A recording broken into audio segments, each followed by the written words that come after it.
Ever wondered about the untold stories behind hockey's greatest underdogs? Dive into the captivating journey of Michel Plasse, a name that echoes through the rink's icy corridors but rarely grabs the spotlight. Who was this goaltender who dared to rewrite the rules of the game? From his roots in a vibrant, hockey-obsessed city to a career filled with jaw-dropping moments, Plasse's story is a roller coaster of grit, heart, and unexpected triumphs. What drove him to push past setbacks and etch his name into hockey history? Why does his legacy spark debates among fans and historians alike?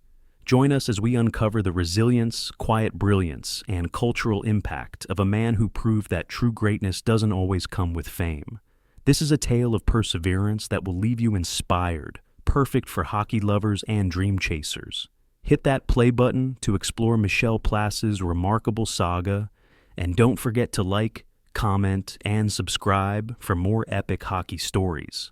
In the late 1940s, Montreal was a city pulsating with the energy of post-war renewal, a vibrant metropolis where the clatter of streetcars mingled with the rich aroma of poutine drifting from corner diners. The streets were alive with the hum of daily life. Factory workers heading home, children playing in alleyways, and the ever-present fervor for hockey that wove itself into the fabric of every neighborhood. It was into this dynamic working-class environment that Michel Pierre Plasse was born on June 1st, 1948, in the heart of Quebec. For Montrealers, the Montreal Canadiens were more than a sports team. They were a cultural cornerstone, a source of pride and identity that bordered on reverence. The National Hockey League, NHL, itself was on the cusp of transformation, preparing to expand beyond its original 6 teams: Boston, Chicago, Detroit, Montreal, New York, and Toronto, to accommodate new franchises hungry for talent. This era demanded goaltenders who could evolve beyond their traditional role as mere shot stoppers, embracing a more dynamic skill set that included puck handling in an increasingly fast-paced game played in larger arenas. Michel, with his lanky 5'11", 175-pound frame and lightning-fast reflexes, was perfectly suited to meet these new expectations. Michel's childhood was steeped in the gritty realities of Montreal's working-class districts. His family, like many in the city, lived modestly, relying on strong familial bonds and community ties to navigate the challenges of post-war life. Winters in Quebec were harsh, but for young Michel, they were magical. He spent countless hours on frozen ponds and local rinks, the biting cold sharpening his senses as he honed his goaltending skills.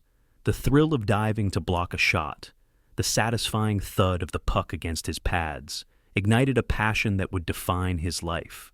These early experiences were not about chasing fame or glory, but about finding joy in the simplicity of the game, skating with friends, competing in pickup matches, and dreaming of one day guarding the net for his beloved Canadiens.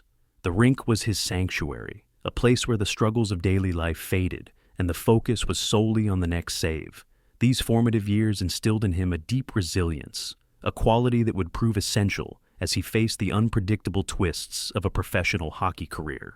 Michel learned early that success in hockey required not just talent, but an unwavering commitment to persevere through adversity, a lesson that would shape him into a player who valued quiet determination over public acclaim. Michel's journey to professional hockey began to take shape in 1965 when, at the age of 17, he joined the Drummondville Rangers in the Quebec Junior Hockey League, QJHL. Even as a teenager, he stood out with a goaltending style that was both bold and unconventional. Unlike many of his peers who stayed rooted in the crease, Michel was unafraid to venture out, handling the puck with the confidence of a defenseman. This audacious approach, combined with reflexes honed through years of street hockey and pond games, made him a standout. His ability to anticipate shots, reading the play before the puck even left an opponent's stick, set him apart in a league filled with raw talent. Over 3 seasons with the Rangers, Michel refined his craft, facing a relentless barrage of shots in competitive games that tested both his physical and mental endurance. By the 1967-68 season, Michel had cemented his reputation as a dominant force in the QJHL. His performance was exceptional, posting the league's lowest goals against average GAA, a statistic that underscored his ability to keep pucks out of the net under pressure. His stellar play earned him all-star honors, and scouts from across the NHL took notice. They saw in Michel a goaltender who embodied the modern athlete, agile, fearless, and versatile, with a physique that allowed him to cover the net effectively while moving swiftly to intercept plays. His reputation grew as someone who could not only stop shots but also influence the game's flow with his puck-handling skills, a rarity for goaltenders of that era. The Montreal Canadiens, the team Michel had idolized since childhood, recognized his potential. In the 1968 NHL Amateur Draft, amidst the excitement of the league's expansion to include new teams like the St. Louis Blues and Minnesota North Stars, the Canadiens made a historic decision. They selected Michel as the first overall pick, making him the first goaltender ever chosen in that prestigious position. For a young man from Montreal's working-class streets, it was a moment of profound significance, a seeming fulfillment of destiny that placed him in the lineage of goaltending legends like Jacques Plante and Georges Vezina. Yet, this milestone was only the beginning of a journey filled with unexpected challenges. The dream of playing for the Montreal Canadiens, however, was quickly tempered by reality.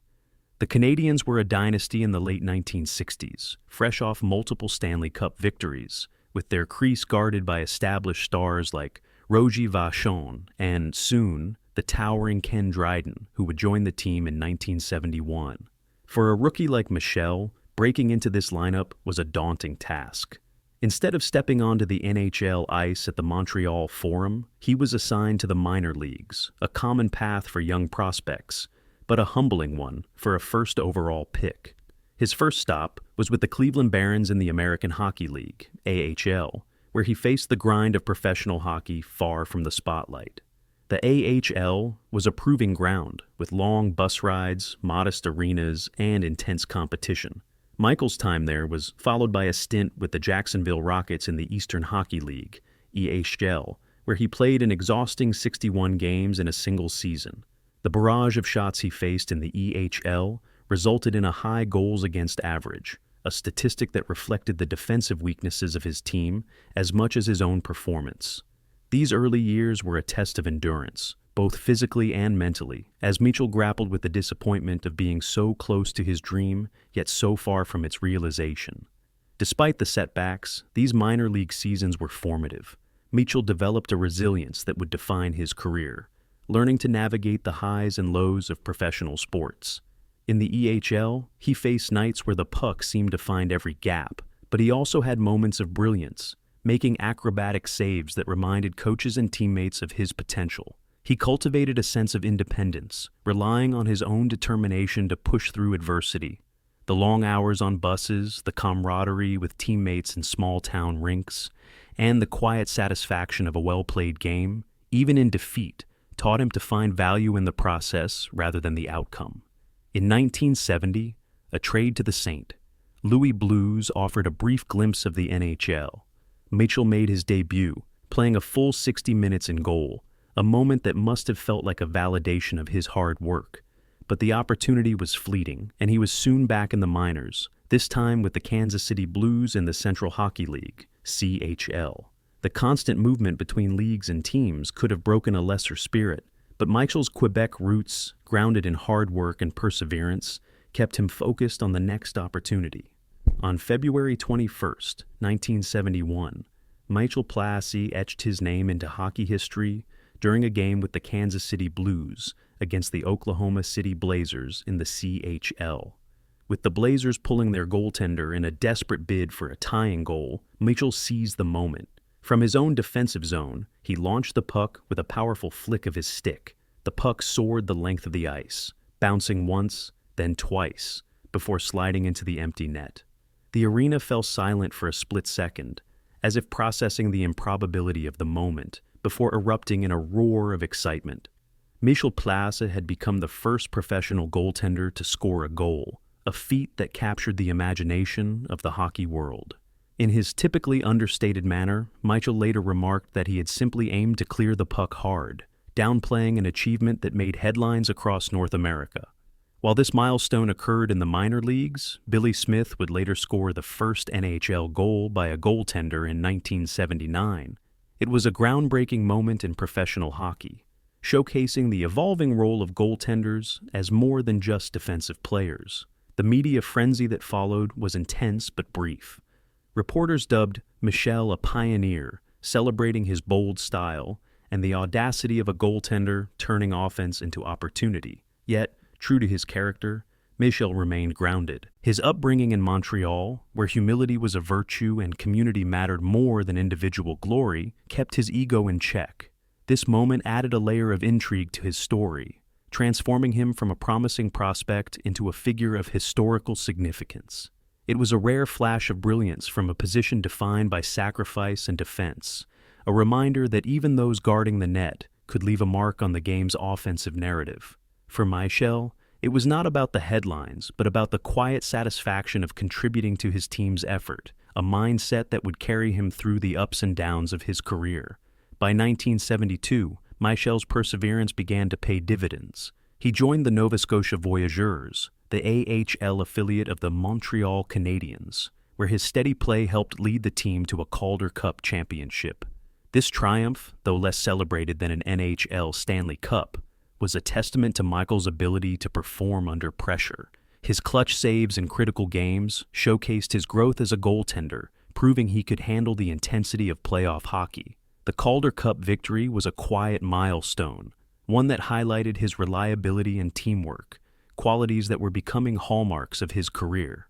The 1972-73 season marked a significant step forward as Michel finally earned a spot on the Montreal Canadiens roster as Ken Dryden's backup. Appearing in 17 games, he posted solid numbers, contributing to the team's dominant regular season. The Canadiens went on to win the Stanley Cup that year, a crowning achievement for the franchise. While Michel did not play in the postseason, he was an integral part of the team, practicing alongside legends and soaking in the atmosphere of a championship run. Standing on the ice as confetti fell, he received a Stanley Cup ring, a tangible symbol of his contribution to one of hockey's greatest dynasties.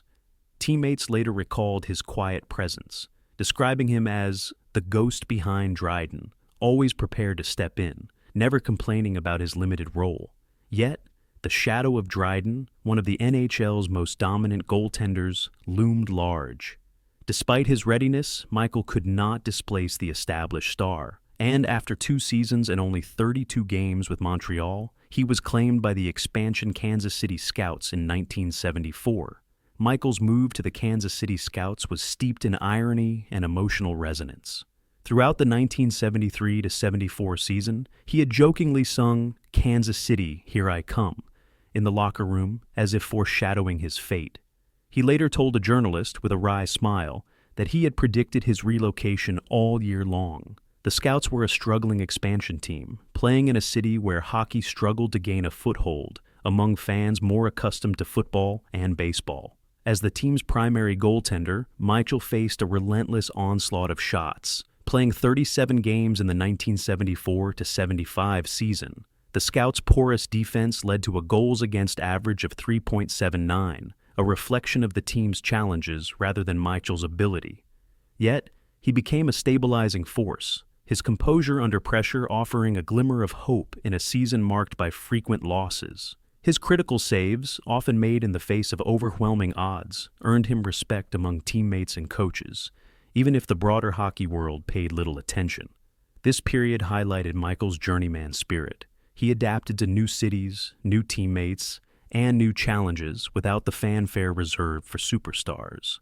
Kansas City was not Montreal, with its passionate hockey culture, nor was it a city where he could bask in the adulation of fans.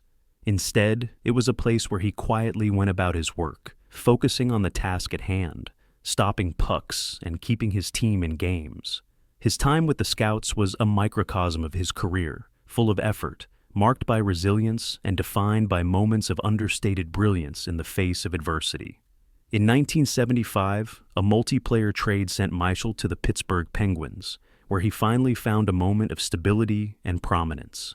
Named the starting goaltender, he played 55 games in the 1975-76 season, recording 2 shutouts and posting a respectable 3.45 goals against average. His bold, puck-handling style meshed well with a Penguins team on the rise, and he led them to the playoffs, a significant achievement for a franchise still finding its footing. This season was the high point of Michael's career, a rare stretch where he was the undisputed #1 goaltender. His performance was marked by consistency and confidence, with key saves that kept Pittsburgh competitive against stronger opponents. Though the Penguins were eliminated early in the playoffs, Michael's contributions were undeniable, offering a glimpse of what he could achieve with a stable role. For Michel, Pittsburgh must have felt like a homecoming of sorts, a place where he could showcase his talents without the shadow of a legend like Dryden. Yet, even in this moment of success, he remained out of the spotlight, his quiet demeanor contrasting with the growing celebrity culture of professional sports.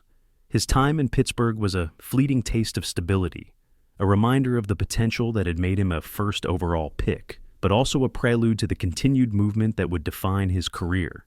In 1976, another trade sent Michel to the Colorado Rockies, a fledgling franchise in Denver that struggled to compete in the NHL. Over the next 4 seasons, he became the team's backbone, appearing in nearly 60% of their games. The Rockies were perennial underdogs, plagued by a lack of depth and playing to sparse crowds in a city where hockey was not a priority. Night after night, Michel faced a fusillade of shots, his mask a symbol of unwavering resolve. His goals against average reflected the team's defensive shortcomings, but his endurance was remarkable. He played more games than any other player in the Rockies' short history, a testament to his durability and commitment.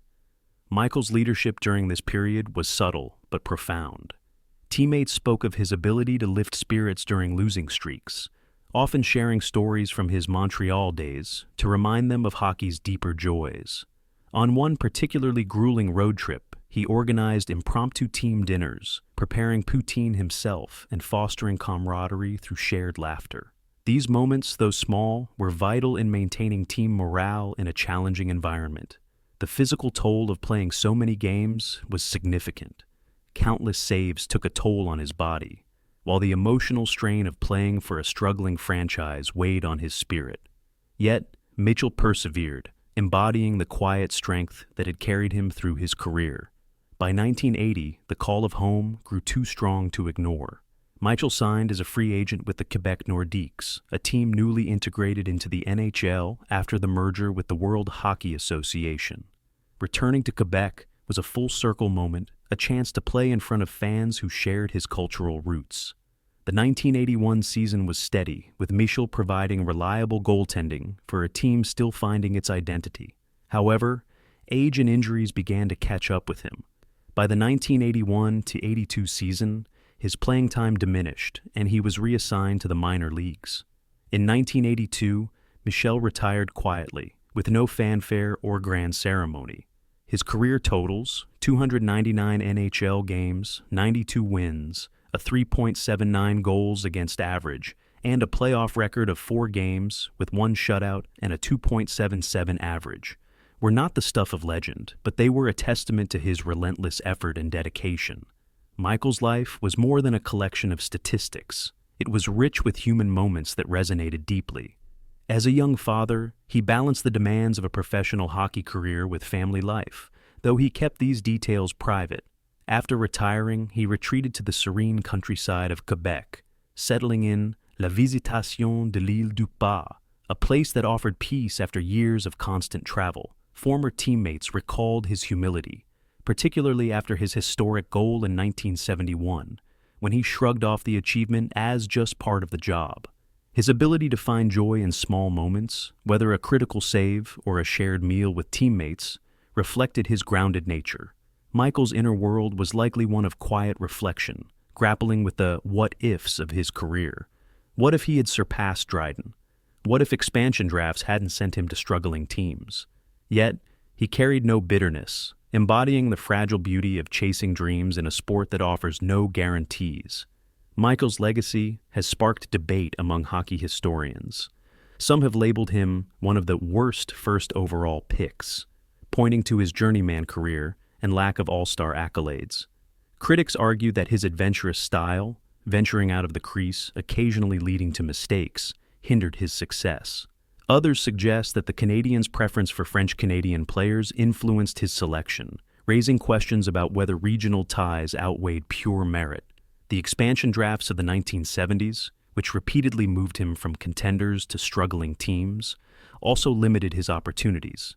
Yet, these debates miss the broader context. Michel was a product of his time, drafted in an era when goaltenders were rarely chosen first overall. His career was not a failure, but a reflection of the challenges faced by players in a rapidly changing NHL. As the first goaltender selected first overall, Michel paved the way for future netminders like Marc-Andre Fleury and Rick DiPietro, proving the position's value in a forward-dominated league. His goal-scoring feat in 1971 inspired a trend, with modern goaltenders like Mike Smith routinely contributing offensively. Culturally, Michel's Quebec roots tied him to the province's hockey identity, particularly during the Nordiques' transition to the NHL. He represents the unsung heroes of sports, the backups and journeymen who toil without glory. In an age of celebrity athletes, his quiet perseverance offers a lesson in resilience and humility.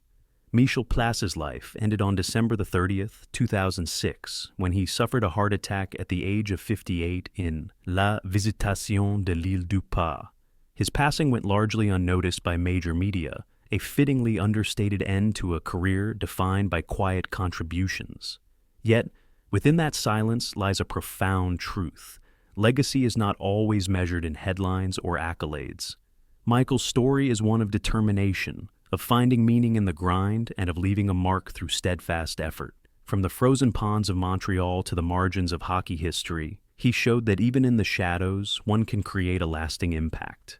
His life reminds us that the saves made when no one is watching and the goals scored against the odds are what truly endure. That's a wrap for today's video. If you enjoyed it, smash that like button, drop us a comment below, and don't forget to subscribe so you'll never miss our new content. Thanks for watching.